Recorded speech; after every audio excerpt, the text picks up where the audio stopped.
Good evening.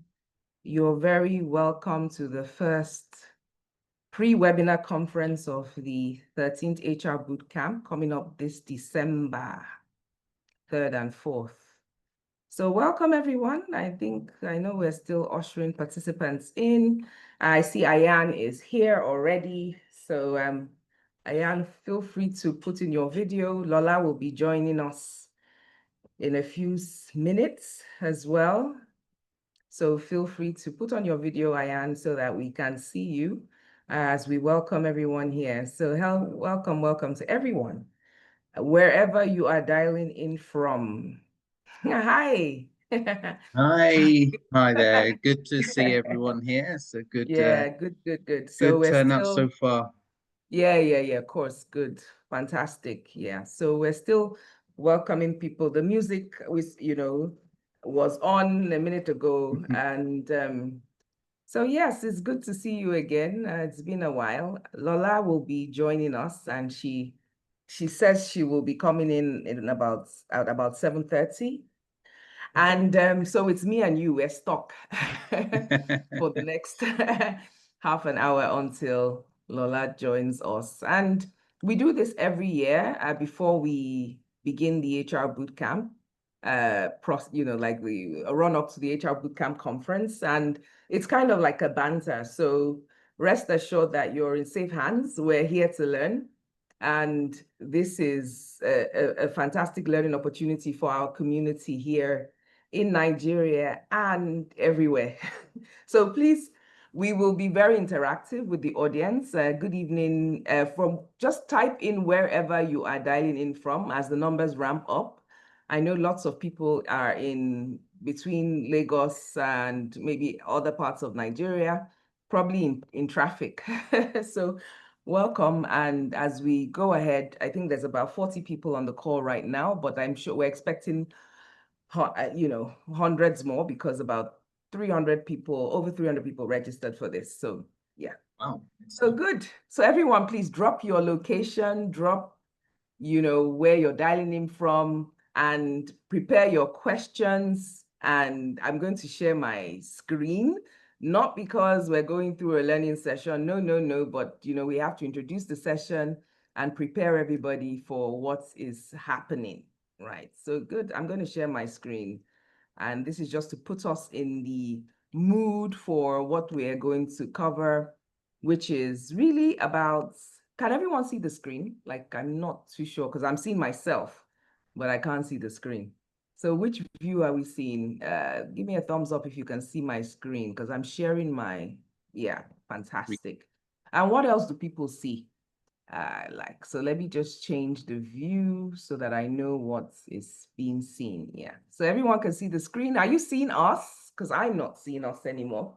All right. Okay. I can see the participants, Adora, and I can see a screen that says Future of HR. Yeah. Okay. Oh, wonderful. Okay. So, but let me see whose view are we seeing?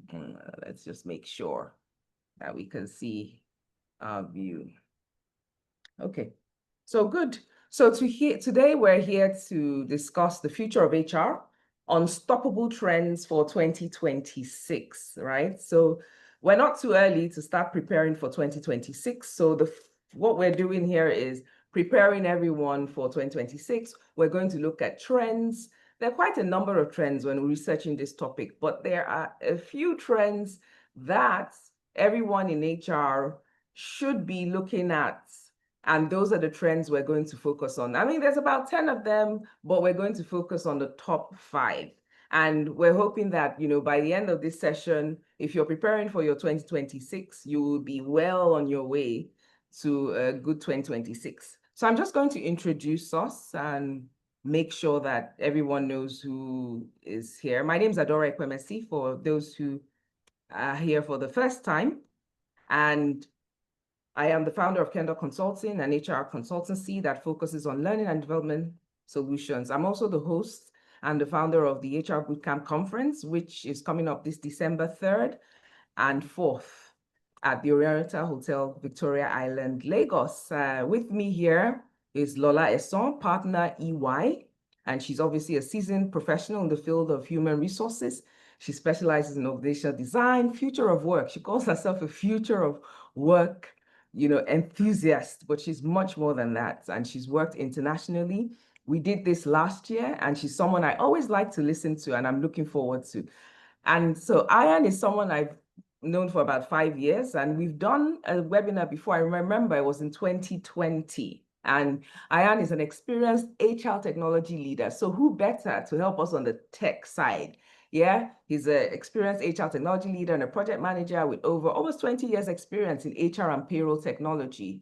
He's partnered with well-renowned blue chip firms. He's based in the UK, and he leads his own consultancy, Sky Blue Synergy. So feel free to connect with myself, Lola, or Ayan as we take you through this particular webinar, but feel free to add us to your connections because there's a lot to learn. So, introductions, why? So, why are we doing the Future of HR, Unstoppable Trends for 2026? It's in line with our theme, which is coming up with our conference, which is the theme for this year is Synergy, AI and Humans Powering Possibilities.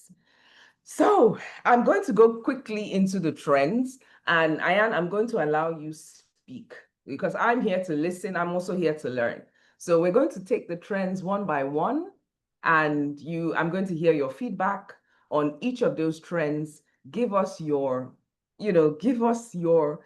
expertise with regarding each of those trends. So I'm going to reveal, like, it's going to be like a drum roll, like release for each trend. And, with that, give me your thoughts on those trends. I could ask some questions, some prompts, and then feel free, if you're in the audience, please contribute, ask your questions on each of these trends so that Ayan, myself, and Lola can chip into your thoughts. Make this session as interactive as possible. Thank you. So we're going to go to trend number 1. Okay. Trend number 1, skills are the new currency. And I'm going to, over to you, Ayan.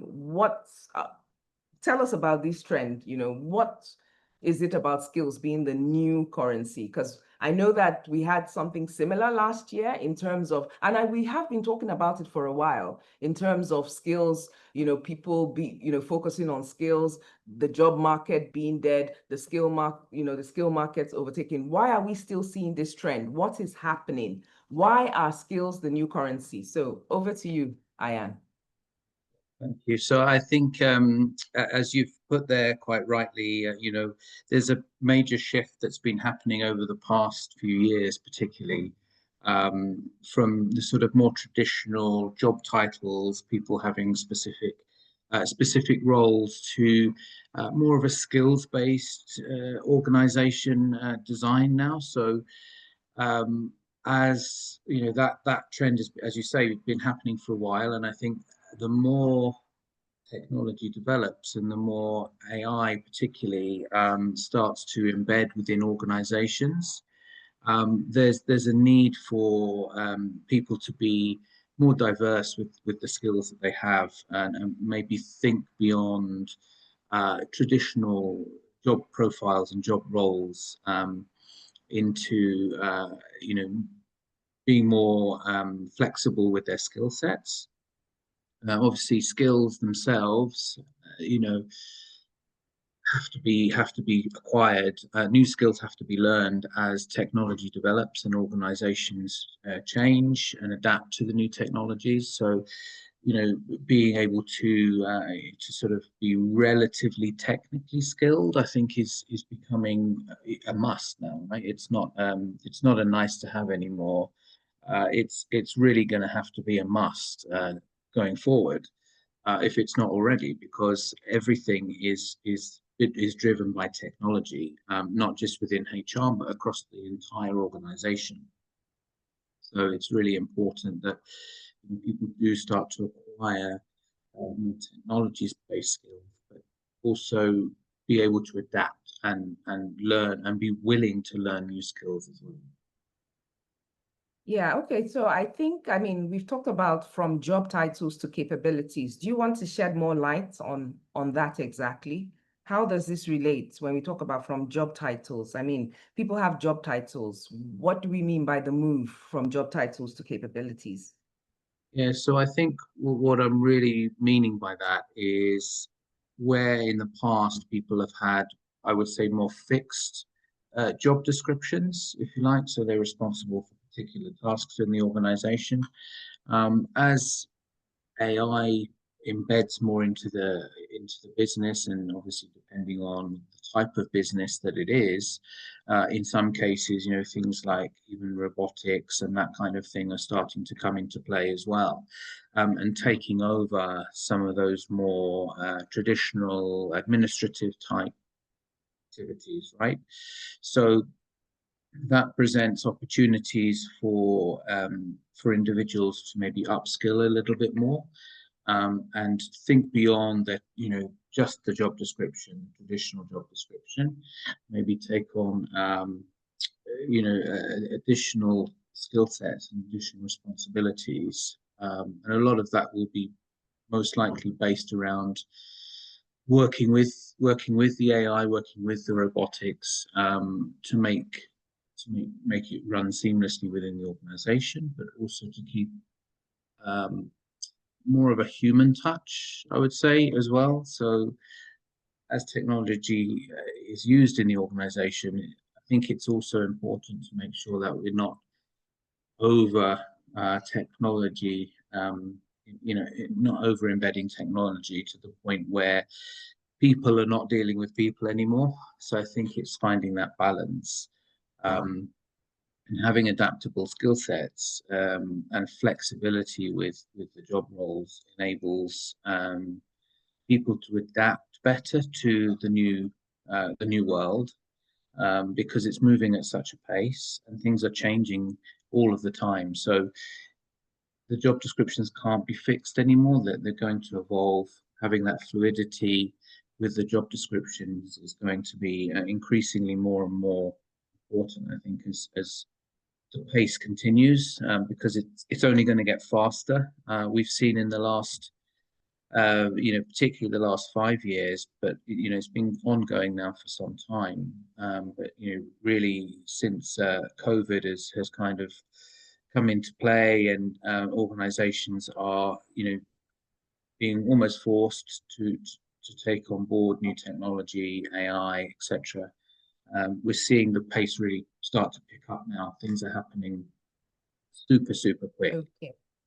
Good, good, good, good, good, good. So as HR, let's look at HR now, the role of Mm. HR as the architect of, you know, the skills-based enterprise. What role does HR have in this?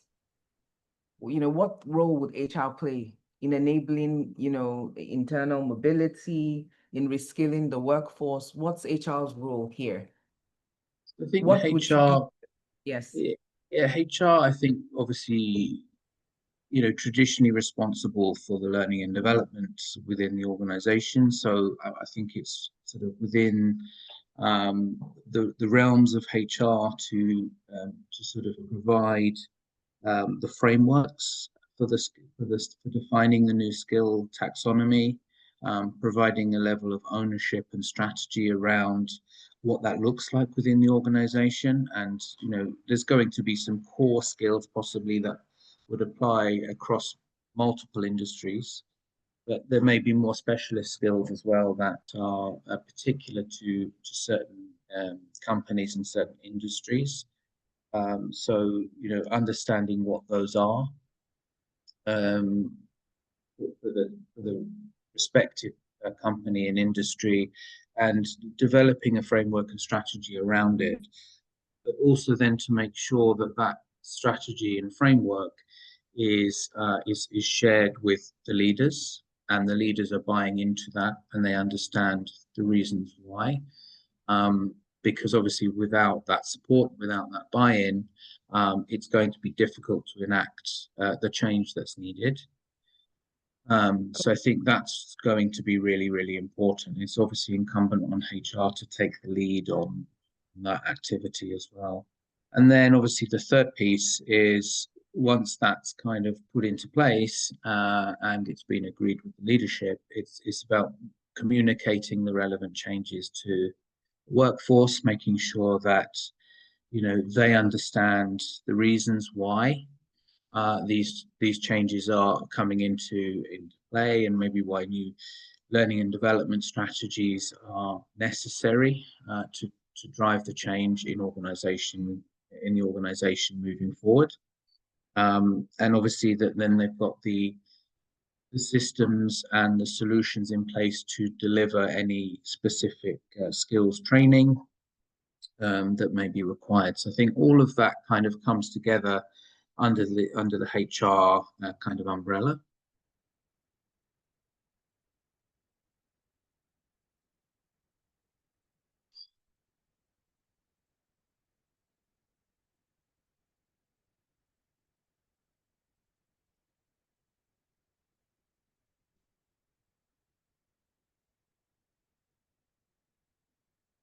We lose you, Adora. Hello. I was talking. I didn't know I was mute. Thank you for I saw saying your that. camera disappear. I thought maybe you Oh, disconnected or I was something. talking. I think my hand just went on it. I was talking and I didn't even know I was there. So Okay, no. yes, so we're talking about, the skills, the skills-based organizations, right? And we're talking about HR's role. We're talking about the fact that there's a focus more on skills. And with AI, there's also going to be AI-enabled skills mapping. Yeah, So there's going to be continuous reskilling, and then AI, because learning and development falls under the AI remit. AI has to ensure that,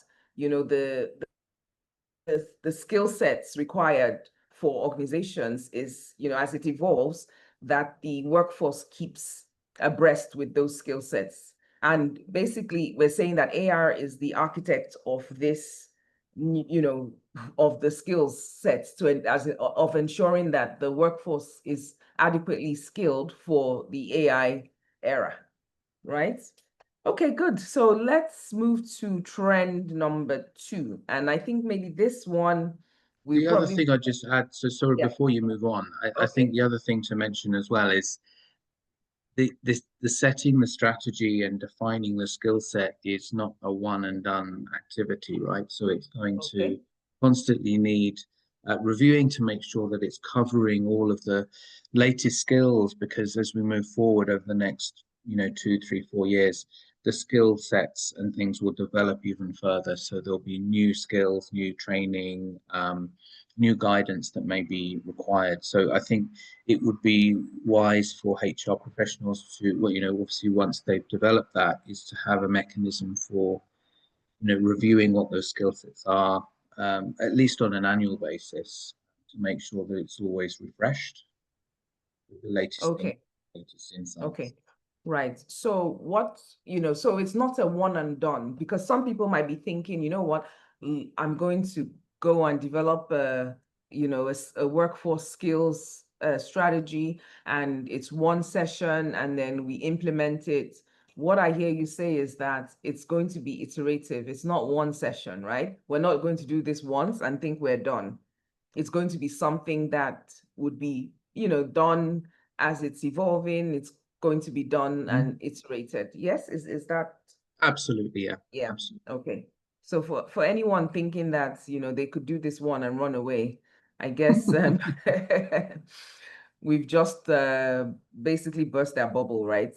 So they need to do this more than once. Okay. I just want to be sure, am I on full screen? Like the view that you're seeing, is it full screen or is it slides? I just I want to could be see the sure. It's a full slides. screen. Okay, fantastic. Good, good, good. Right. So second, let's look at the next thing. Let's look at the next trend. Okay. So trend number 2, right? So this is obviously, I mean, we've been talking AI for a few years, artificial intelligence. If I remember, even for our webinars and our conferences, I remember dealing with artificial intelligence about 5 years ago. And then, of course, we still talk about it, 4 years ago, 3 years ago. But what I am seeing this year just seems to be on another level, that even though we've been speaking artificial intelligence, but the last 2 years have really, really been like, you know what, you can't ignore it. Like, I don't think there's anyone who's not using artificial intelligence. Well, I'm assuming now as part of their work. I mean, my children are coming with their homework, and my daughter is telling me I'm using AI. First, I mean, she uses it to test herself. Like, when she has exams, she's like, oh, I want to practice. And then, she's like using AI to set questions, like, I mean, so everyone is interacting with AI. And of course, for work, being in consulting, like, I mean, Google seems to be, I think, obviously, I'm using Google and AI at the same time. Like, I would cross-check on Google, but you ask AI when you want questions that can be analyzed as opposed to search results, like, so the human AI collaboration, redefining work, right? Mhm. We're now gone past automation. We used to talk about HRIS. I know you did a lot of project management, implementing technology, Dayforce, but now we're talking about augmentation, like human and AI collaboration. Tell me, give me your thoughts. What's about this? What are you seeing? What do we not know? And what do you think about this trend? I think that there's a lot to this one, right? So it's got many different strands to this. Yeah, I think the first thing to mention is you talked about the HRIS platforms. Now, I think those are still very, very valid because data is central to any kind of AI, automation, etc. So without a solid foundation, and without consistent and robust data, nothing is going to work as it should, right? So yeah, it's only ever as good as the data that it's referencing. of course, And yeah, when you're trying to build AI tools and solutions on top of something that maybe has out of date data, it's not going to be as effective as it could be. Point. So yeah, I think the data is obviously key because you will need that to build upon. And there's lots of things about analytics as well.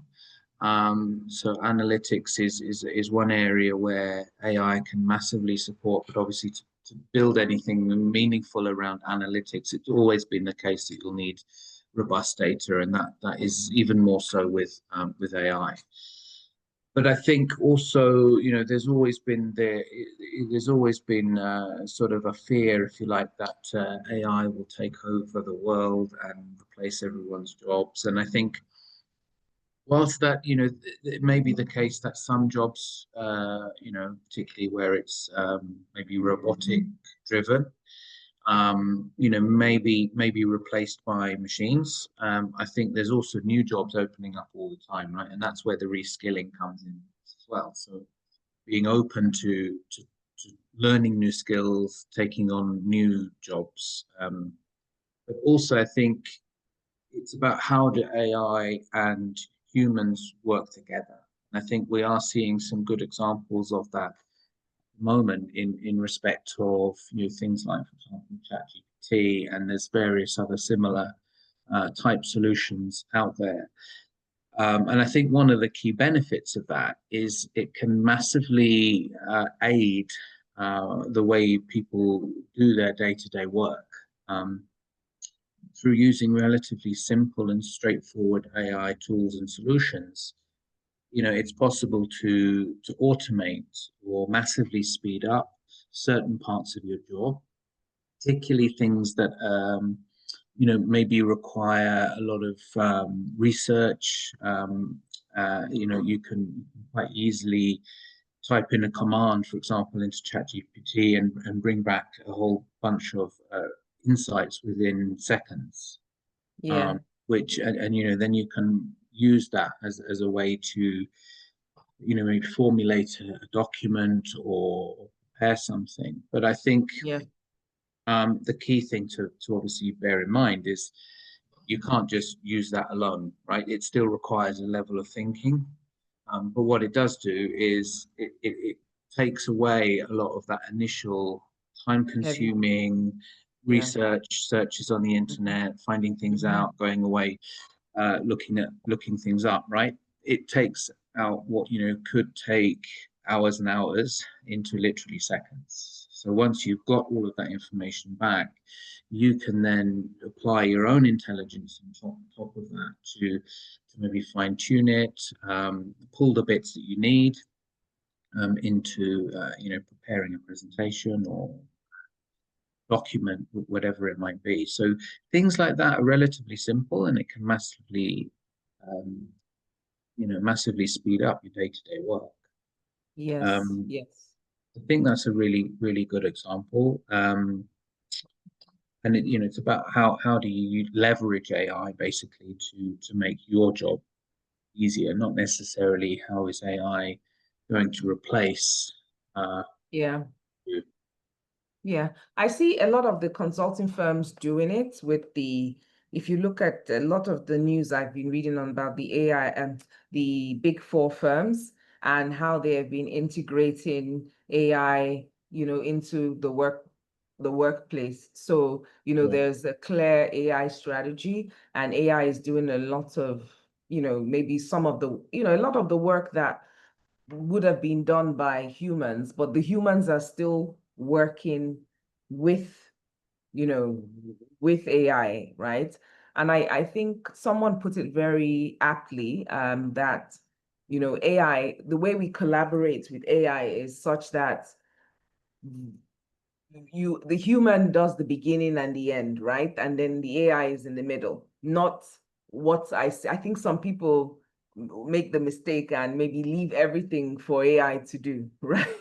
And that's where you get into trouble because, and then you get examples of, I think it was a recent one. I can't remember which of the big four firms that had to refund I read about that one as well. yeah, Yeah, the Albanian government, for because uh, a big chunk of the report was written by AI. I mean, and those kind of things, I think we'll probably talk about that later in the later trends, but it's quite interesting. We're talking about AI and human collaboration, yet I still see, there's still a lot of pushback when you use AI to work, yeah, right? It's yeah. like we haven't quite got that balance as to is it, whose work is it when but we all agree that humans and AI should collaborate and that this is going to redefine work, right? But how we are redesigning work is not really clear because why do people have to like even on social media, I see like maybe when you want to make a post, you have to declare if you use AI, right? There's an AI label. Even when you want to use pictures, I mean, like, I don't think we're quite ready for, like we've not yet accepted that augmentation as it. I'm not really clear on that. If we're using it, why are we labeling if we used AI or I not? think Why do we have to? we Yeah, are. I think we are in that transitionary period, and one of the key, and obviously with anything new, there's always challenges, and I think as you quite rightly said, a lot of these challenges now are around where is the right, where is it pitched right to be able to leverage AI, but not go too far and take it to the other extreme. So, for example, in the point that you mentioned about one of the big four, taking huge amounts of AI and writing basically a whole report. I mean, obviously that's taking things too far, but I think there's always going to be these challenges, and with anything new, it presents that there's a need for additional governance and additional controls that the organisation kind of need to put in place. I think one of the major challenges or barriers to onboarding AI at the moment is not Mhm. necessarily individuals within the organization, but it's the organizations themselves that are hesitant to take to take AI on and use it because there's so many they see the benefits, but there's so many unknowns, and obviously with unknown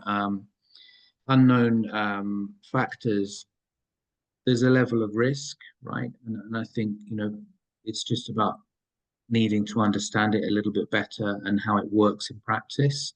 But I think as we move forward and you know we start to understand how these things are used a little bit more, which I think we are starting to do, and the tools like ChatGPT, and another example is there's the transcription of meeting notes from teams and things like that, right? Which you can leverage that to produce summary outputs for meeting notes and things like that, which traditionally could take somebody, an hour to type up some meeting notes, Yes. whereas AI will do it for you automatically. But Yeah, it's sure. I mean, getting, yeah, yeah. sorry, I was just going to add to it's getting the organizations to understand the benefits to that. So I've had challenges myself within organizations where I've wanted to do that because it's making my life easier as the project manager, right? I'm saving myself hours of time, but the organizations are not willing to kind of allow the transcription of meetings to happen because they're worried that it might go into the Yeah, wrong hands or whatever it might be. yeah. So it's Mm, how do we overcome those types of challenges, I think. yeah. I mean, I get that. I mean, and that's a very simple example, but yeah, it is. I could see that happening like in real life because I know, like, for example, I know we use everyone almost has a note taker now Mm, for meetings, and so we do use it, but I can also understand like it could get into anybody's hands, really. That's the truth, right? But yeah, then if you wrote meeting minutes as well, I guess the likelihood, I mean, it's still a document that could be forwarded, but exactly. yeah, but But I then think there's, it's because mm, it's an unknown. Like, who is this note taker that's joined the meeting, and like, where is this information going? yes, Um, yes, think that it's a case of just I think the organizations don't necessarily have the right understanding of some of these things, and therefore to sort yeah, of mitigate risk, they say, "Oh, we're not turning it on." But I yes, think yes. But possibly I with a mean, bit those are, more yeah, training, a bit more mm, understanding of these things, we could help to overcome those kind of mm, challenges. yeah. And they're genuine risks, though. I could definitely understand that because the truth is that it is much easier to share data when AI is involved. I mean, just even using that example of the note taker, because once the meeting is finished, it gives you the summary, sends it to email. And with some of those note takers, at least some of them, they record they even have video recordings as well, because I've seen some. And somebody could just forward that to someone and they have the recording, not just the transcript, they have the video. So any organization would be concerned because, Yeah, you know, yeah. So I definitely get that. I So think how that's do where we, that's Mhm. where the training, right, and the guidance needs to come into play as well, because the individuals working within that organization need to maybe take a level of responsibility, like in the same way you wouldn't forward on, a sensitive document to somebody that shouldn't receive it. It's a similar type of thing. It's understanding what all of those risks are. So I think there's definitely a level of training and a governance that needs to be in place by the organizations as these things start to develop. The challenge, of Yeah, course, is how fast things are evolving. Because as yeah. soon as you've written policies and guidance about one thing, there's new technology out there that's doing something even more advanced. Yeah, yeah, I definitely get that. I mean, I can imagine that. So I think the key challenge now is how do we redesign work for this collaboration? What considerations do we need to take into account? I mean, where I kind of liken this to the, I'm a big fan of the movie Terminator. And you know, I remember, if I remember from the very first ones, and I remember like the last one, and I remember the first movie was about man versus machine. And you had man, the good guys, and you had the machine, the bad guys. And then by the time we got to the last one, which the most recent one released, it was more about augmented humans, right? So the machines were no longer a separate bad guy force, right? The machines were within people because some of the humans were now augmented with machine abilities.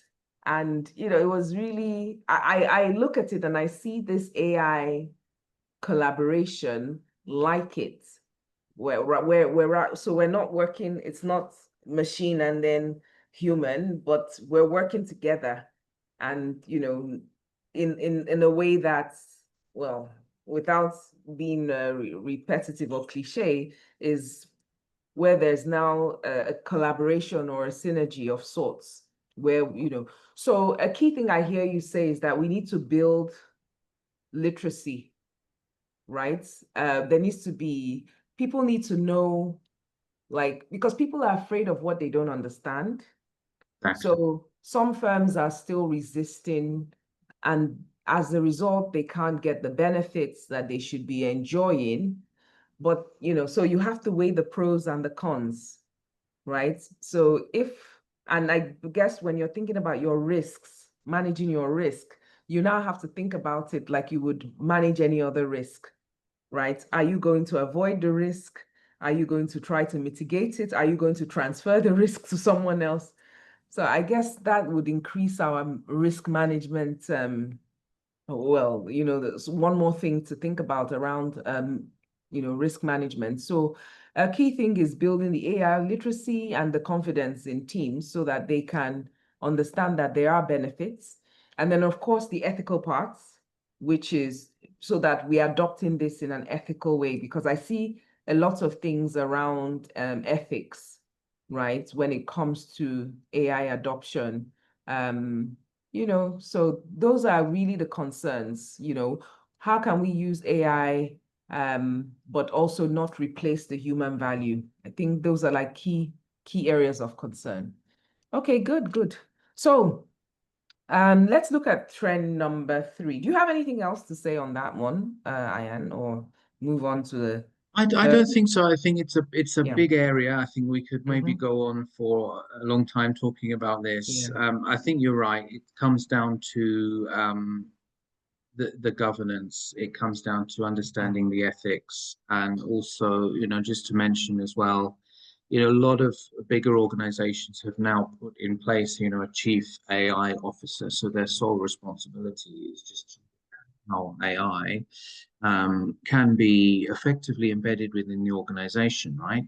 But also to Mm-hmm. make sure that there are those relevant controls around it. So it's a big job. It's a big job. And it's, in terms of how AI will be used across the organization, it's Mm-hmm. not it's not just the responsibility of HR, right? HR have a part to play in it, but it's a company-wide focus, and there needs to be a cohesive strategy across the board about how that AI will be managed within the organization, where the tolerances are, and that kind of thing. But obviously, HR have a key input into that, because a lot of the tools and technologies that they may want to implement will need to be governed by whatever framework is put in place. Yeah. Okay, so what is the let's before we move on to 3, I believe Lola, you're here now, so you can join this one before we move on. Lola, good evening. Don't worry, we've already done introductions. We've introduced you. Ayan is here. He's been doing a great job so far. You missed it. We were actually hacked by, I don't know whether it was someone or something that said that they were AI. So and we had to come back again. So we had real life experience. So Oh, good, good. wow. Nice Yeah, to meet you, Anya. I'm so sorry. And I think I'm also stuck in seeing how tech can help. yeah, Obviously, if you're in Lagos today, it's manic outside. I can So imagine. I'm actually in transit, but hey, thank God I can join you. So I listened in. Yes, yes.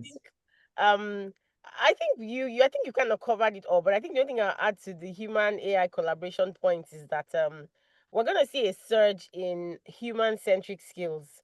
If you're following the trends around World Economic Forum and the skills that we need, if you look at the skills prospects for 2030, you would see that nothing really, in terms of what we like to call hard skills, so engineering, tech, all of those, is a lot more creativity, innovation. So I think one of the things AI will do for us is it will diminish the need for a lot of those skills we require or consider as critical or hard skills. A lot more of the technical skills will no longer be there because now the machines are doing that for you. If you now layer that on the fact that the experts are saying 85% of the jobs we will need by 2030, we don't have the skills for yet. And I'm not sure it's engineering or all of those stuff. There's going to be a lot more of the skills around how we collaborate with AI, how we're cobots, I like to say they are, how we're working with them as colleagues, redefining and shaping work. So I think the next challenge would not be whether or not you have skills, is whether or not you have skills that can collaborate with AI. So I think I'd want to summarize my Yeah, comments on this trend around that. But nice to yeah. be here as always, and congrats again. Yeah, yeah, good, good, good. So let's look at trend number three, and that is it's not one that we're not familiar with, but I think it just follows from exactly what we were talking about, which is digital trust and ethical tech leadership. I believe this is becoming a bigger issue now. And, we have to, and you can look at trust in so many ways, like from even working remotely, you have to trust people, with cybersecurity, privacy, ethics, digital accountability, transparency, the confidence that we were just talking about, building with leadership. So, like, when we talk about trust now, it's not about just trusting your teammates. It's really about, can we even trust AI? Can we trust technology? We're leveraging on it, but there's just a lot of things that we need to consider to be able to use it ethically. So yeah, so what do you think? I'll allow you go first, and then Ayan, you can tell us next. So, Thank you. so thanks for that. So I think I mean, with the surge in AI tools and obviously using them as assistants, as I like to say, you would Yeah. see that sometimes there is even now an unusual pressure around hallucination. Honestly, because it's almost like I mean, I'm not gonna drop any names, but I remember there was a particular one where it was the all in all, and then as the provider sort of started bringing out models, you begin to see how unreliable it can be. So back to my point around human centered skills surge, I think what would then happen is there'll be a lot more pressure now on how I don't I'm trying to find the right word now. We need to now become a lot more discerning. So it's not enough to be book smart. You have to more or less go beyond that in terms of be more discerning. It would require that we expand our cognitive flexibility because even though the answer might be right for the response or the purpose, the context to a large extent would determine how appropriate or how relevant it is. Then the whole issue around copyright, if what is in AI is really yours, also puts a lot more pressure because honestly, the level of differentiation will come from how skilled or how vast or how diverse your experience is. So we're going to see an upsurge, in my view, in knowledge, but it would not be knowledge for common things, but knowledge for differentiation. Because more and more, as the work begins to look the same or sounds the same, as individuals thriving in today's world, we would need to obviously build out a lot more insight, a lot more knowledge on broad and diverse topics. Then the second thing is it would also, in my view, I think there would also be an upsurge in the need for personal accountability. The fact that I put out something, these days you see some articles and maybe the writer, yeah, it's okay to get support with the AI tools we have out there. but then you see the hyphens and the dashes, and then the language is in third person. So a lot of those things are there. But I think we'll see a lot more personal accountability to say, hey, I did this in conjunction with this. Now, back in the day, if you write an article, you would say Lola, Nadora, and Ian wrote this piece. But today, you're doing it with the intelligence of the whole world. Because obviously, as you train the models, it's really combined intelligence. I think we'll see an upsurge in personal accountability. Yeah. The need to now be more, but I think what would even be more prominent would be the need for us to now become more diverse in terms of the breadth of knowledge we have, the context or knowledge of different environments and insights. Because now, as I mentioned, it's out there. The knowledge is now so commoditized. What will really make you different is that extra layer of specialization, creativity, innovation, or more contextual understanding or insight into issues. Yeah. I mean, it's really interesting because I guess as people train AI models, then, and I guess it depends on where it gets its training from, because that really affects it. I mean, I know that when I see some of the online discussions on AI generated work, I mean, it's questionable because some of us, that's how we write. You know, I don't always agree with. Now I'm so conscious when to use dashes because it seems like everybody has this impression that only AI uses dashes. Nah, but some of us who have been using dashes, that's part of writing if you write. And so it's a bit I think it's one that we really have to evolve with. And just like I was using the example, if we're working with AI and AI is your assistant, so to speak, right? So do we all have to say, oh, we did this in conjunction with AI? Is that how everything is going to go? And then if you don't say you did it with AI, then you're not being ethical. I think this will definitely be evolved because if humans and AI are truly collaborating, then who is AI? But I mean, augmenting the intelligence of the human. I think it's a very it's an area that's still evolving, and I think it will take a while to get to that point where we decide, yeah, whether it's the human or it's the AI, or can we give credit to AI? Should we be giving credit to AI? I don't know. I'm not too sure. Ian, what are your thoughts on this? I think it's a complex area, and as I said before, it's with the unknown. It takes a while Yeah. to kind of understand things and catch up with some of the ethics and the privacy and the governance around certain things. Yeah, I think the other thing I just wanted to add to this discussion as well is around things like data transparency, and I think that the big one that stands out for me at the moment is things like facial recognition solution, for example, because I think there's a lot of concern by people, and rightly so. Like you're scanning my face, you're taking that data effectively. How is it being used? Is it being secured properly? Who has access to it? So I think there's also these data points and these conversations that need to be addressed. People need to maybe understand. I mean, the tools and the solutions are great, but without that transparency, I think it's always going to create a level of fear and resistance to Yeah. change. So it's just making sure there's more transparency, more understanding of how these things are being used, but also how the data is being secured. That's really important. Yeah. So Adora, there's a So point around yeah. Iron's contribution now on really the governance side. And I think that's one which affects us in this part of the world. So increasingly, we're using things like ATS now to do recruitment. And the fear is that, unfortunately, your name, your IP address, all of those things sometimes are considerations when it comes to discrimination. So there's a big DI angle around the use of AI in driving some of our tools and services in HR. So there's that.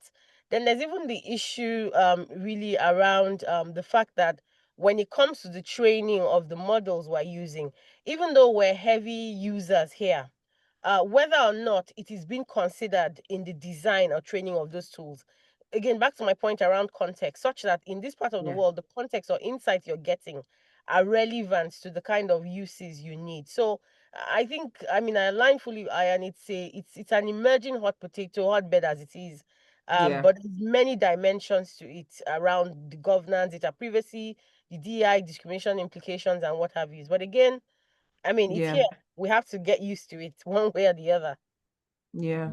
So I guess the thing is like people, I mean, when we talk about ethical tech leadership, I mean, are we, I mean, talking about the technology side, or are we talking about policies on the HR side?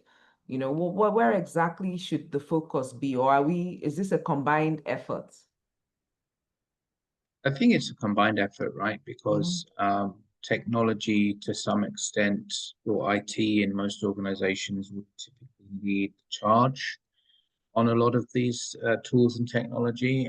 But obviously, from a corporate governance standpoint and from a legal standpoint, both of those areas have got sort of a vested interest in making sure that it's responsibly implemented.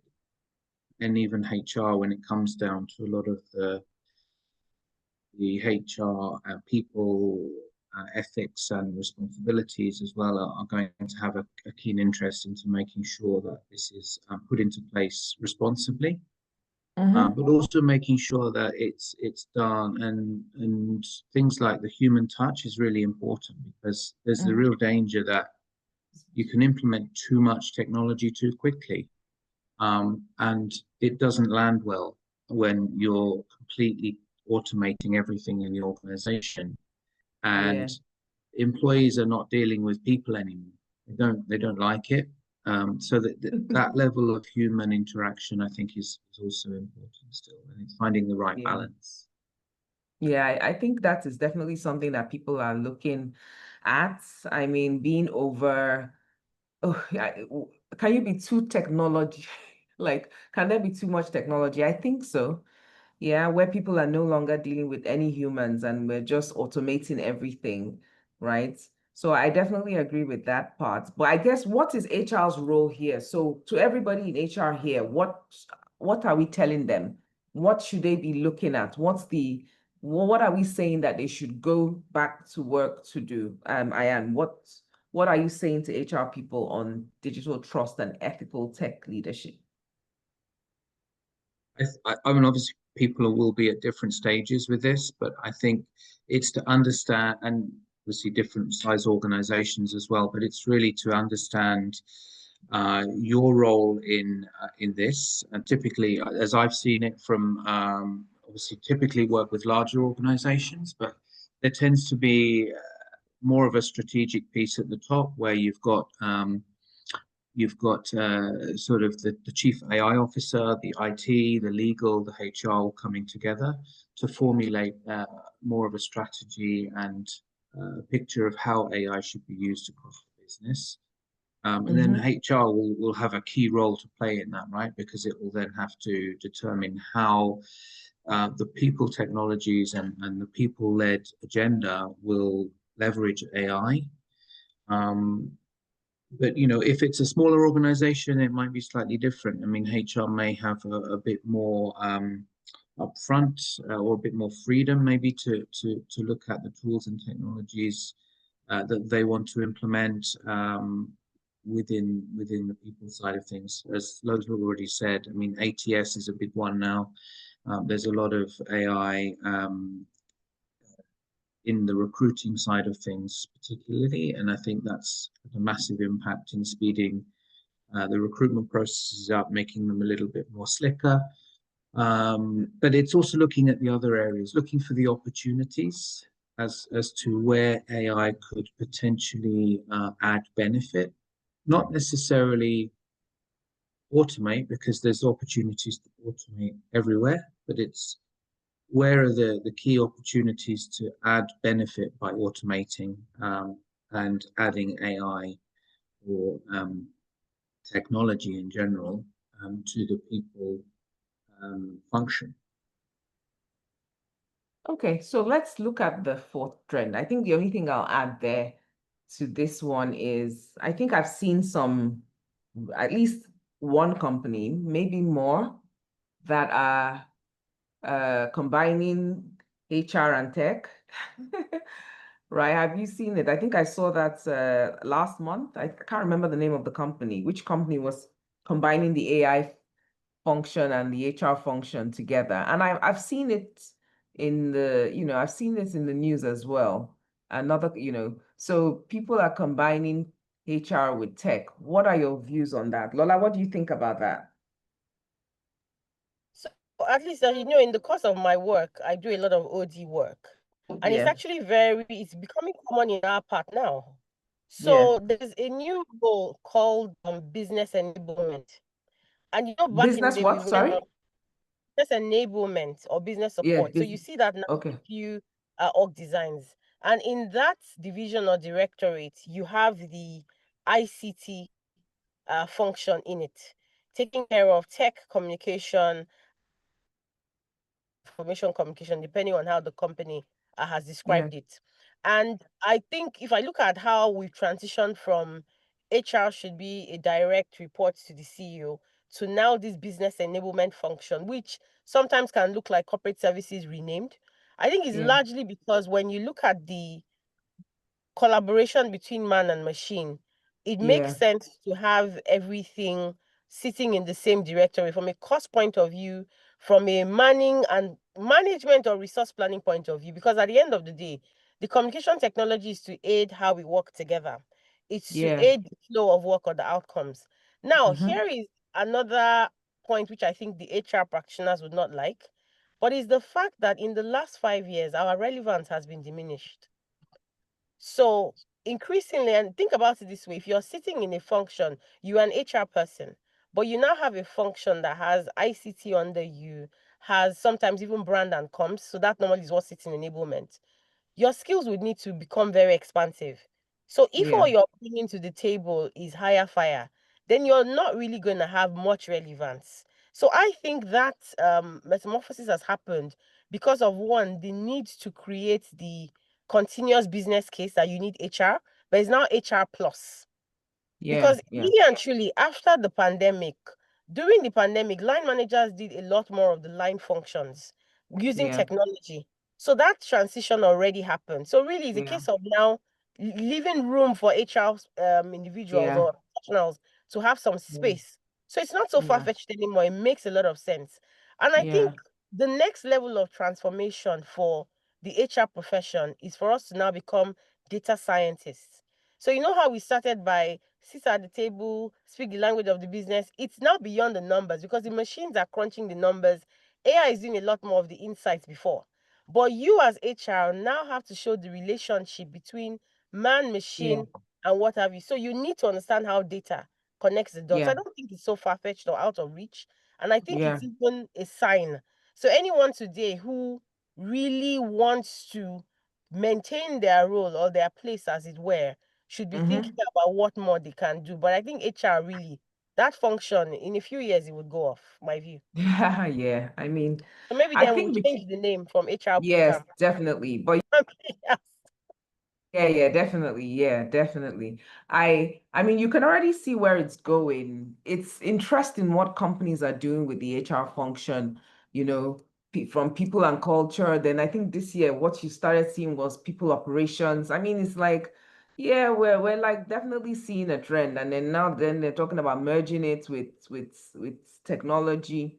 I can definitely see where this story is going. Like it's definitely heading in a different direction. So let's look at the fourth trend. Let's move to the fourth trend. Let's see. Okay, another one. So let's start with, I think this is an evolution, right? If we look at the traditional office, remote office, the return to office mandates, you can pretty much see like a hybrid. Definitely quite a number of firms have settled for hybrid, whether it's 1/5 or 2/5 or 3/5. Yeah. But I think what you see with this trend now is as people have settled for the hybrid workforce, I mean, obviously, this excludes firms that can't work remotely, but we now see intentional hybrid structures and we now see we're trying to optimize the workforce for hybrid. What are you seeing here? Ayan, I'll start with you, Ayan. What are you seeing in this trend?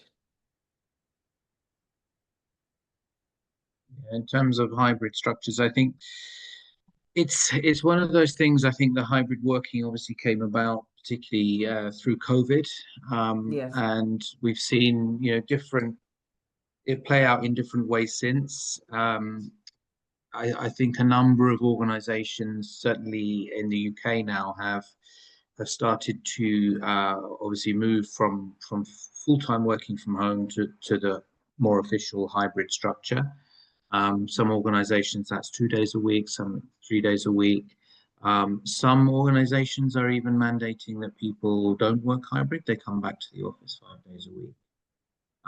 And so I think people have very mixed feelings about this. Most of the people I speak to, I think, prefer the hybrid way of working. I think working every day from home is a bit too much because you miss out on all of that kind of social interaction. And again, it becomes one extreme to the other. So, and obviously working 5 days a week, people have got used to having that level of flexibility now. Exactly. You're saving a little bit on travel costs and things like that, and not getting stuck in traffic all the time. So I think it's the happy medium seems to be this hybrid working. And as I say, some companies are open to it. Some companies are maybe less in favor of it. But it is quite a important, as I say, speaking more from a UK point of view, it is quite an important thing to people, when they're looking for a new role, or they're looking to be hired by a company. One of the key questions that they will ask is about what is the working model, and if it's 5 days a week in the office, they're not going to favor that company. So I think whilst I understand why organizations maybe want to mandate it, I think obviously listening to the voice of the employees, to understanding maybe what works for them, and striking a balance is really important. Yeah, I definitely agree with that. Lola, what's your perspective on this? So, I'm going to speak from a point of privilege and bias, and you know why? Because I still work, obviously, remotely, but clearly I go see my clients like today when I'm going out, but of course it's back home for me. But that's because a lot of the decision as to where I work, we've chosen that is because we do a lot of listening. But I think I think the era of 100% RTO is gone, and I'll tell you why. Increasingly, the premium we once placed on employment is now artificial. People have tasted alternatives, they know they have a choice. So the decision to stay or remain with you is out of the experience I'm looking for. And once I think I have it, I'm gone. So part of the design for work, it should take into consideration what people, when I say people, I mean your employees need. It should track the demographics of where you are. So it really shouldn't be everyone back to work because everyone's going back. But it should be a case of what are our people saying? What is it looking like they need? And then what would certainly work for their circumstances.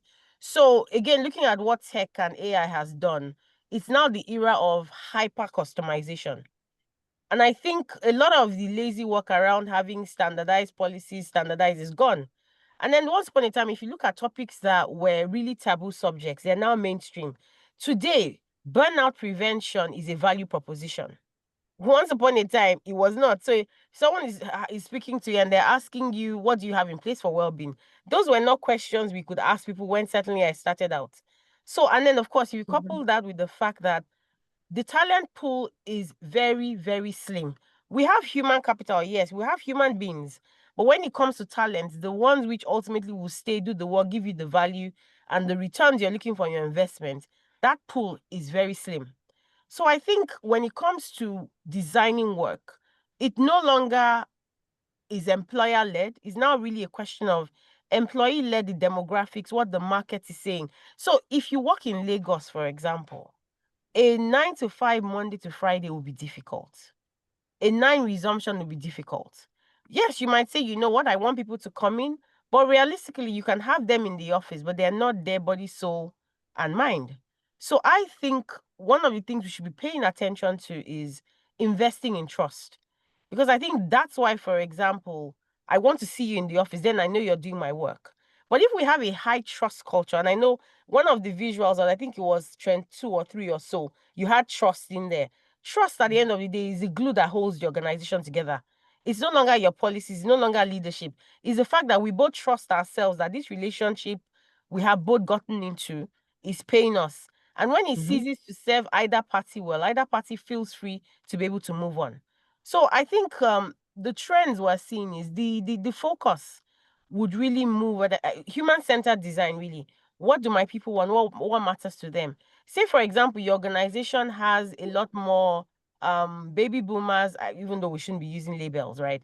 But you will notice that such individuals would benefit from the workplace where they can come in and see people and banter over what they did last weekend.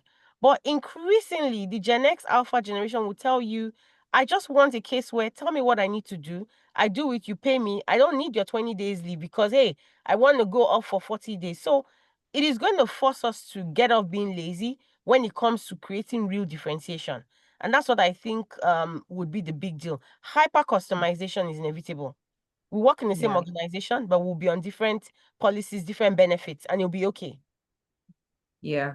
I think, you know, when for me, when it comes to this is the concern we always have, or definitely the concern I see with people with the hybrid and the remote work is always about productivity and collaboration, because otherwise you wouldn't be having the return to office mandates. And then, you know, you have CEOs now, leaders citing, if the big Fortune 500 companies are coming back, you know, are returning back to the office, then who are we? You know, so it's interesting that the leader's perspective is quite different from people's perspectives, because leadership, some leadership at least, a lot of, let me not say so, you know, they're not quite happy with it. If not, why are they making the days more in the office? And why are some of them, you know, doing more, you know, like from 2 days, moving from 2 to 3, and some are even moving, asking for 5-day returns. A couple of weeks ago, I was speaking to a leader of a well-known, you know, large firm, and he just asked his leadership team to return back 5 days a week. And it's always the same issues when I see this happen with leadership. It's still about the discipline of working from home. And I will maintain that trust is great with it. I mean, where it works fantastically, you have teams with high trust. But the minute a leader is having productivity issues, or they're having can't reach you issues, you know, when I want you, then it's always going to be, you know what, you know, come back to the office. There's more creativity and collaboration in the office. Because we have seen the mandates. The mandates recently are much, you know, they're more. I mean, my brother works in the UK. They used to do 3 days. Now they're doing 2 days. So, and you know, companies are reducing the home bit. Why are they doing that? I think, are they just doing it because they feel like seeing people, or do they really have a case? Because when I was speaking to this CEO, he was really like livid, because he said it was a big issue, and he tried to trust people in his own words, but he just realized that in his opinion, people just relaxed, and now he's struggling to speak to his leadership team when he wants, and that's a problem. So I think we've had this discussion before. If you've not set up your policies on remote work, and you don't have people who are highly disciplined and responsible, then you will still come back to the issues. And I think, you know, in this part of the world, we will always have the no lights, you know, no power. People will always come with my laptop died, you know, and things like that. But I know it's not I know some firms who are handling it very well, but, you know, with other firms, it's still not the case. So this hybrid will still be on, you know, on the burner, definitely. Okay, good, good. So let's, I would say we should move to our number 4, and our 4th trend as we do. Let's look.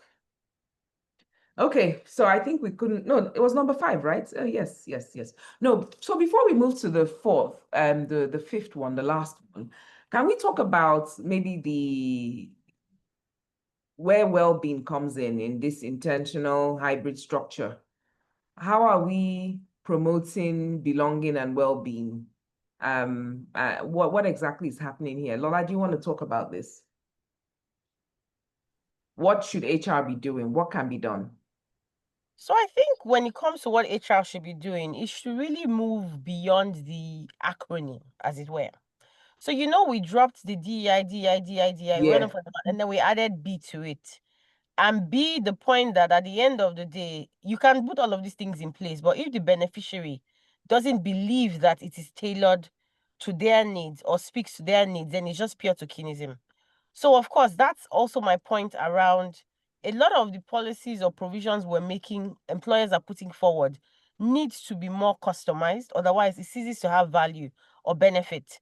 I remember asking once that how come in our part of the world, we're still offering employee, spouse, 4 children health benefits, whereas a lot of us are choosing to have pets, and it's choice.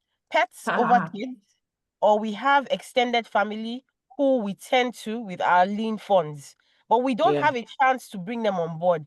But I think sometimes it's a lazy way. Then too, even though there's some progress, at least when it came to mental health, which we celebrated a few weeks ago, or last week rather, you now see organizations saying it's okay to take a mental health break. But guess what? If you speak to practitioners, adoption is still very low because there isn't that sense that what you're saying and what you're doing is the same. Or the fact that I said I wanted mental health break would not be used against me when it comes to opportunities.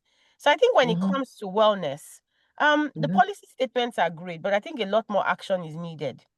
Now, of course, Okay. the challenge for HR is how do you justify to management that this is not another expense that would even now put a further hole in the struggling business or in the challenging business circumstances? That's where obviously the use of data comes in again.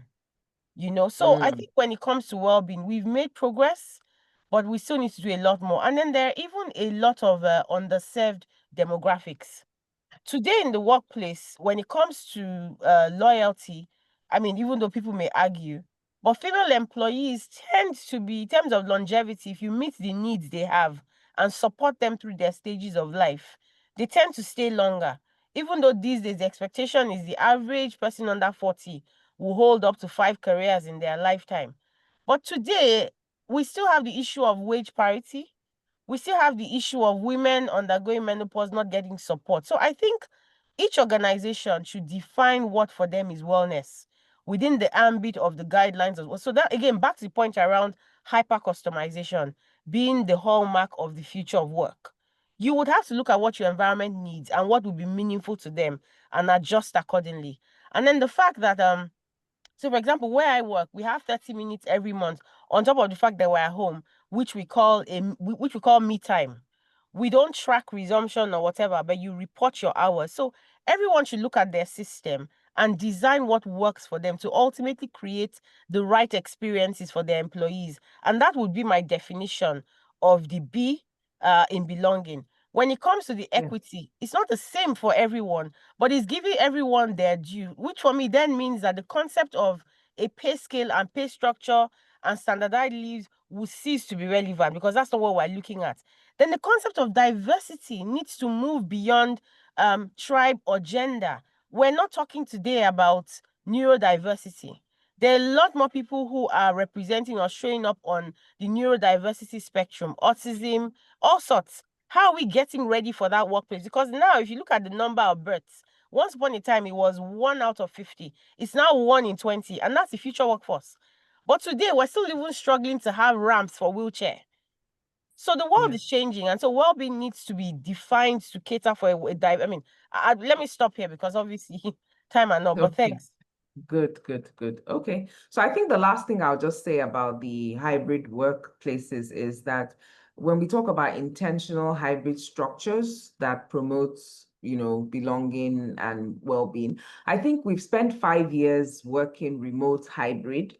I believe that a key thing about this particular trend is that we need to focus on designing the workplace now differently. If you've adopted a hybrid or a remote workplace, then you need to design your experiences, your policies to fit that, because the traditional systems will not necessarily work. One thing I know about hybrid and remote structures is that things like culture, you need to be very intentional about culture, because when you're in a hybrid environment, you're not having those connections. So connection needs to be designed intentionally. You're not seeing your colleagues on the corridor, you're not bumping into them every day. You're probably only speaking to them when you have meetings or chats. So how do you build cultures? Like someone asked me, how do you build a culture over Zoom, right? How do you build connections over Zoom? So I think the key thing here is the intentionality, designing, hybrid or digital first experiences. So how do you design your performance management system? One of the issues I had with a particular client was they're working remotely, and for me, if you're using a system like PIP, put someone on a performance improvement plan after 3 months, and then the person is performing for 3 months, and then you find out they're not a good fit. I don't think that type of performance management system, which people are used to when they're face-to-face, is ideal for a remote work setting. I don't want to wait. I mean, you're working remotely. I don't need to wait 6 months to understand or know whether you're performing or not.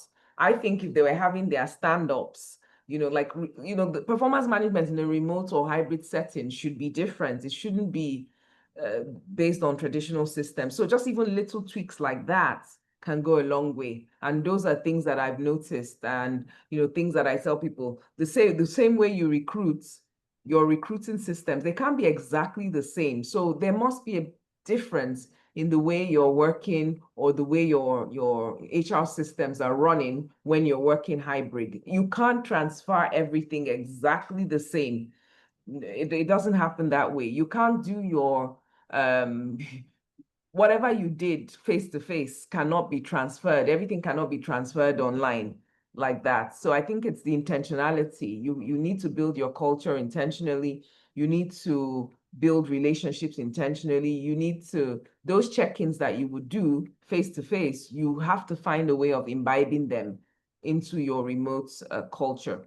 So let's look at the very last one before we wrap up. And I think if we thought we could get away with it, we cannot. We cannot, because we've talked about, I think we started with the skills being the new currency. And we talked about the human AI collaboration. And there is no way, and I think, Ayan, one of the things you mentioned was, at the end of the day, when you're talking artificial intelligence, everything sits on data. Everything that we're using, all the tools that we're using, the artificial intelligence tools, they sit on data. And some of the issues we even have with artificial intelligence is because of the data it's sitting on. Some of the issues we talk about, I mean, we have examples of hallucinations from AI. It's because of the way the AI is trained, I believe. I mean, I've had some frustrations with AI. I mean, in fact, one time I just had to tell it that it was unreliable. And it's funny how some of us, I mean, I think we have conversations. I just have to say, you know what, you're quite unreliable, right? Because I'm able to check the work. I know what, because I'm an expert in the work I give it to do, and it's giving me wrong analysis. And I can see this, and I'm saying you're reliable. And then, I've had some, oh, I apologize. Oh, you're right. Even the way it acts and the way it responds, you can tell, like, I don't even know who's feeding or training it. But I think this is one area that we probably need to look into. The training of of AI. So key thing is, what do we have to say about talent intelligence? And I'll let you start, Ayan. What is what's talent intelligence? What should we be looking out for? How are we using AI to turn data into insights? I know we've spoken data, we've talked about data analytics. Lola, you mentioned that we should be developing data science skills, but let's talk about talent intelligence. What exactly are we referring to here? Thank you. Ayan, over to you. Yeah, I mean, so I think it's about how we use data to, to provide intelligence, whether that's something like predictive analytics, for example, where, and obviously as we collect more data, as more data is available out there in the general marketplace as well, we can bring all of that together. And something we've been speaking about for a long time is sort of the concept of big data. So combining multiple data sources to provide some really deep and meaningful analytics. And that can apply to talent, for example. So it might be about making sure hiring the right people and being able to, predict certain insights. But obviously, a lot of that depends on the quality of the data, as I said before, right? So Yeah. I think it's really about where are we getting these data sources from, and how are we going to develop meaningful analytics and insights from. So my question is, how is this different from the analytics we were doing before? Why, what's the difference? I mean, how does this differ from what we've been doing, in the last couple of years? Because we've been talking analytics for a while. How is this different? I think we've been talking about analytics for a while. I think people have obviously been at different stages of implementation.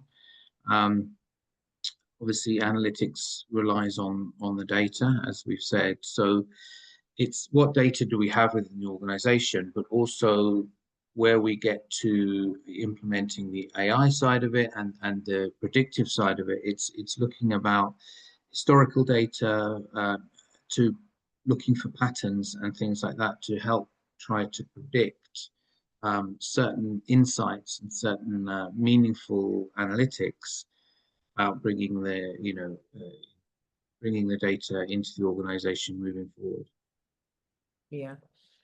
Anna, how do we bring AI people, like how do we bring HR people up to date?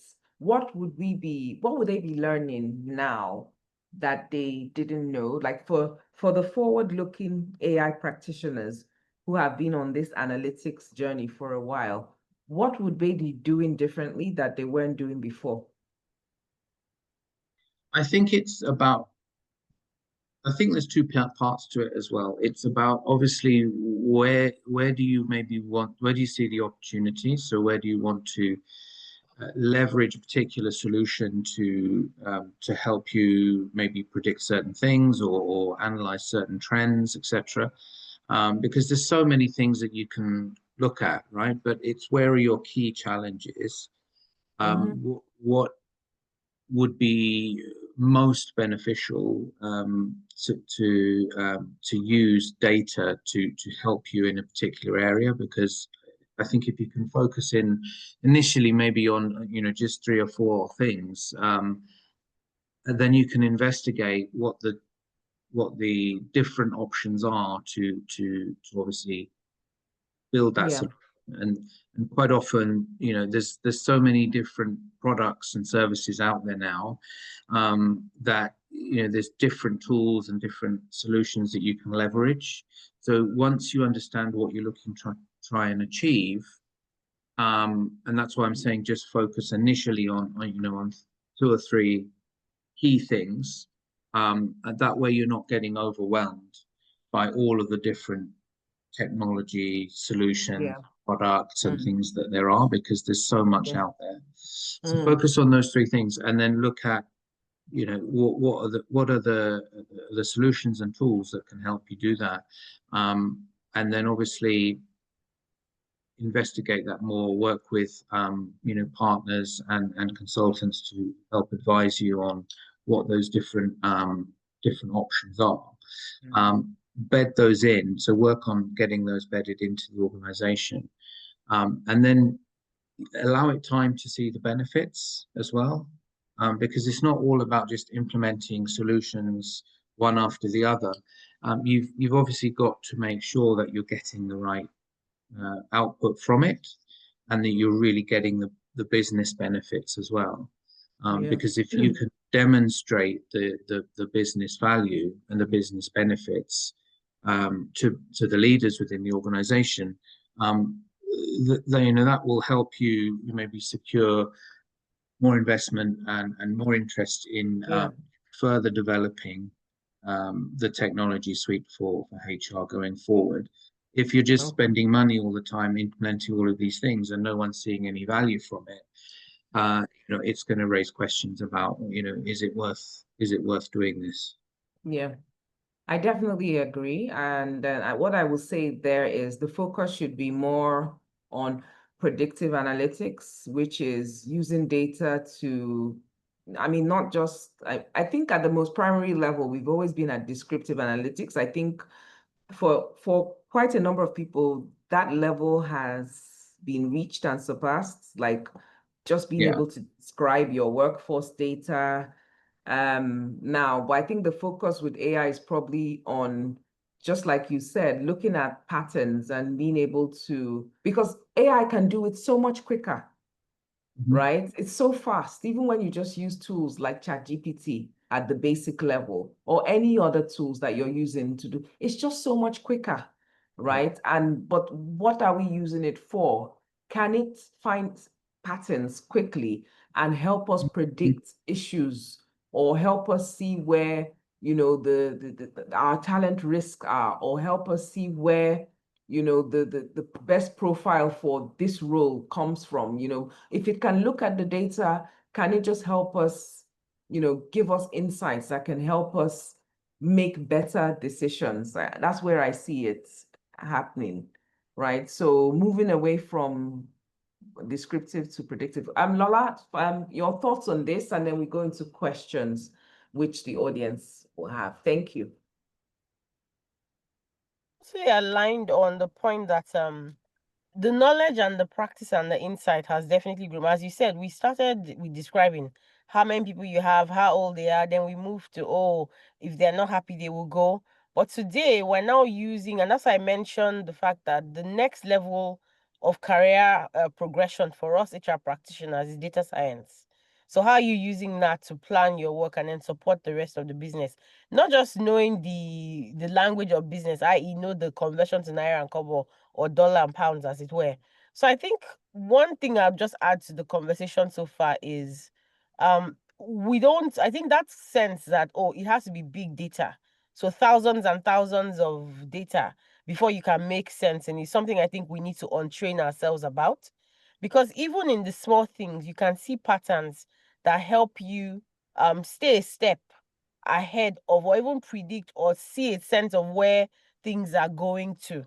And this sense has existed from time immemorial. But of course, for you to do that as HR practitioners, we would need to grow, as I mentioned earlier on, our skills around research, our skills around design thinking. So it's no longer how well you can recruit and all of that. Is what, okay, this same data set that everyone is seeing, what is it telling me about my people? How can I put us in a better footing to be able to make sense of, actually in the space where the war for talent is still raging.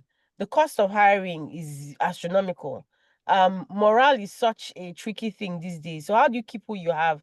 It's really by following the trends, paying attention to it, and then using it to anticipate what's coming. So I think more than ever, we need to sort of rehash that sense that as HR practitioners, we can't be reactive. We need to be a step ahead so that we're saying this is what's coming, and every other person will be moving towards it or aligning. When it comes to data literacy, yeah, if you have the ability to go and do Python and all of that, fine.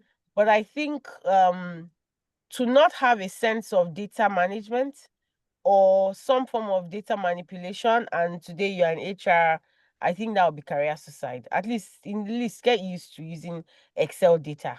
Understand how to use pivot tables, all of those things. I think the minimum, those base skills are key.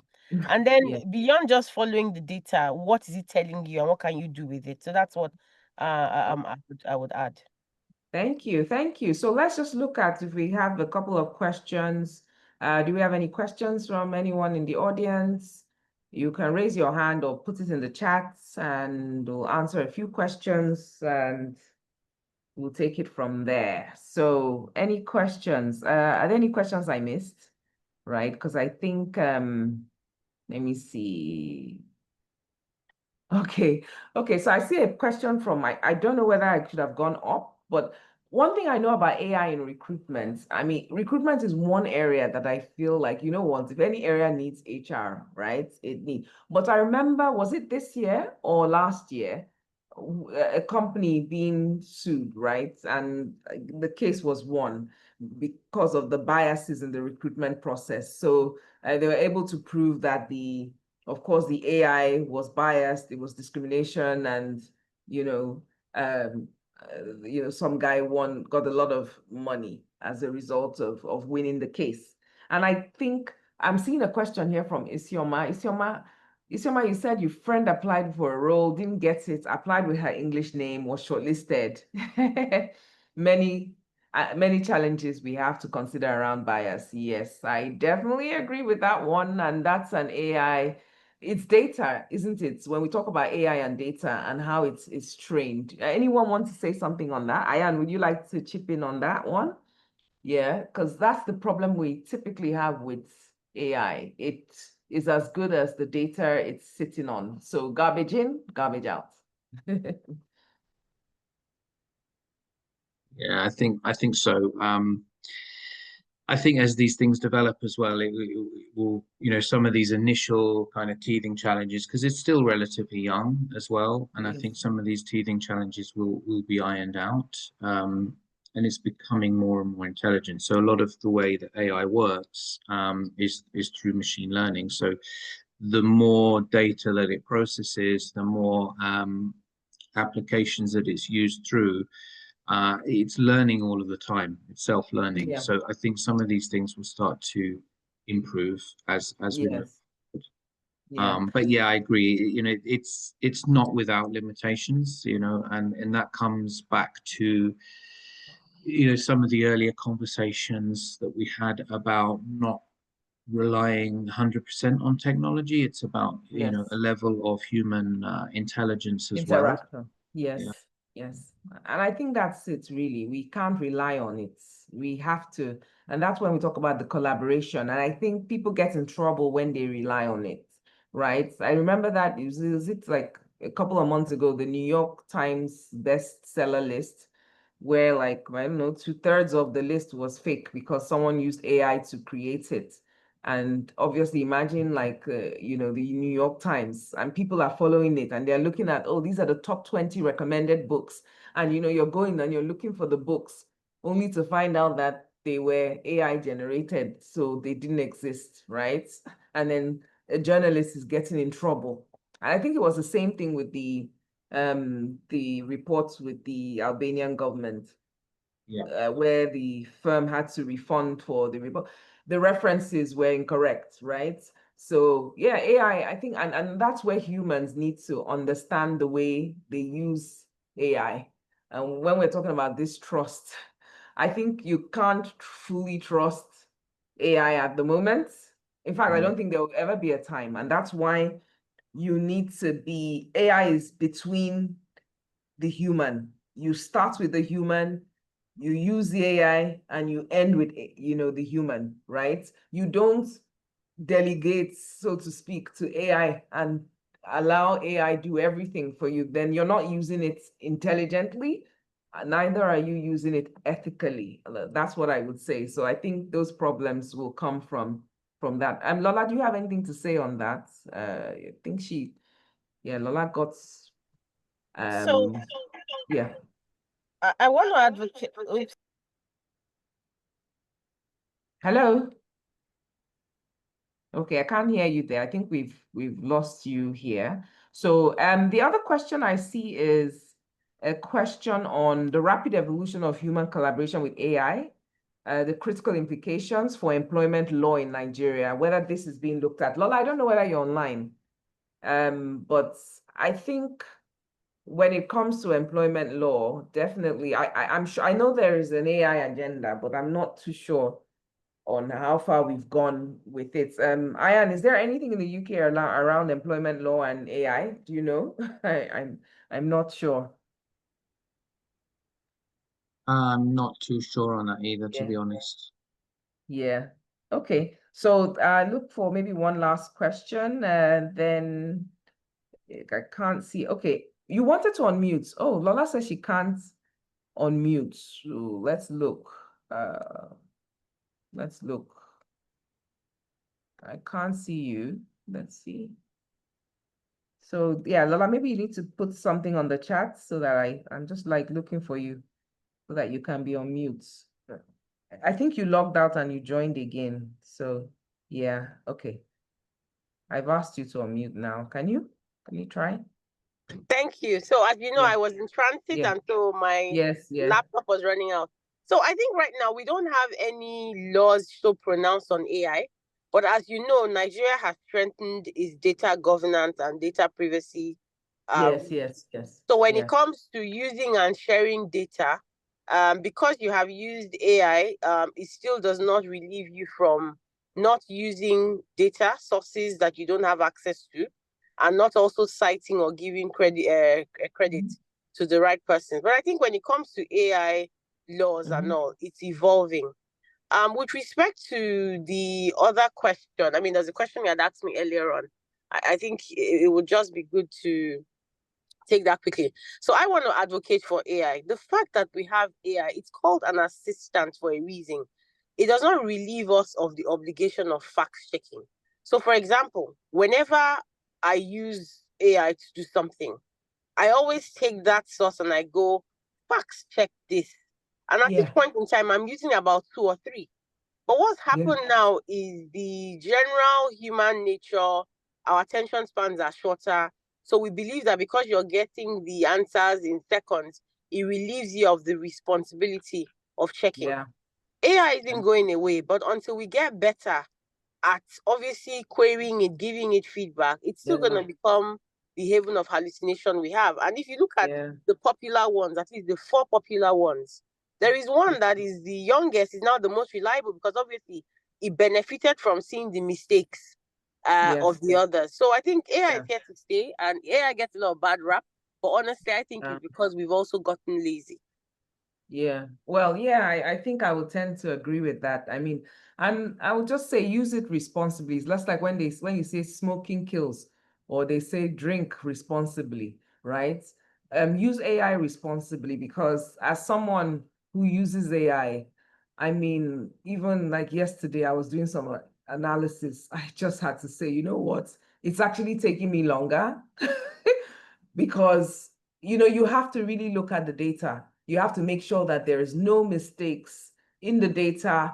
You have to prompt well. You have to also help it. How does it deal with, if it's a spreadsheet, how does it deal with blanks? Can it interpret the data? Because if not, you're just going to get the opposite result of what you want. So people really need to be very careful using AI. I think that's something we have to use it responsibly. So I think in a nutshell, I would just say that the key thing I've heard here is that HR is a strategist, a technologist, and a humanist, right? Just wrapping it all. When you look at all the 5 trends, it doesn't take away the human element, but what I'm hearing is that we need to prepare to be technologists as well. Because I mean, before we were talked about data, use the HRIS, but I'm hearing that we need to upgrade our skill sets to be even more like, would I say more expertise in the technology side. If we're going to be upskilling, if we're going to be ensuring that the workforce is skilled, then we need to be prepared just in case they merge IT and HR as well. Yeah, from what I'm hearing, then we need to be prepared with those skills. So we need to be AI fluent for definite. We need to be data driven. And then, of course, we still need to remain the human centered, because if we're going to be working together with AI, it can't take our place, so to speak. But we must be ready with the skill sets and the fluency to work better. Okay, good. I think that's it. We've passed the questions. we've done all the questions. I want to say a big thank you to Ayan and Lola and everyone who stayed till now. And just remind everybody about the conference, 3rd to 4th of December 2025. And I know that we'll be having another webinar in a couple of weeks anyway, because we usually have like 2 pre-conference webinars. If you enjoyed this session, you know, like sign up for the next one. We will be sending the materials to everyone who signed up and everyone, including the people who didn't come here today. So don't worry about the slides. Look out for in your emails. You'd get it tomorrow. So thank you very much, everyone. Thank you, Lola. Thank you, Ayan, for always being, answering whenever I call, around sharing your knowledge and your expertise. So thank you. Thank you. You want to say a last word? Any everyone. last word, advice? No, not really. Just to say thank you, everyone, for staying and listening, and great questions coming through. So yeah, it was a pleasure to join today. Thank you. Thank you, Lola. Thank you. Is Lola still there? Thank you so much. Thanks. Bye. All right. Yes, I am. Okay. Thank you. Bye-bye. Bye. Thank you. Take care, everyone. Thank you.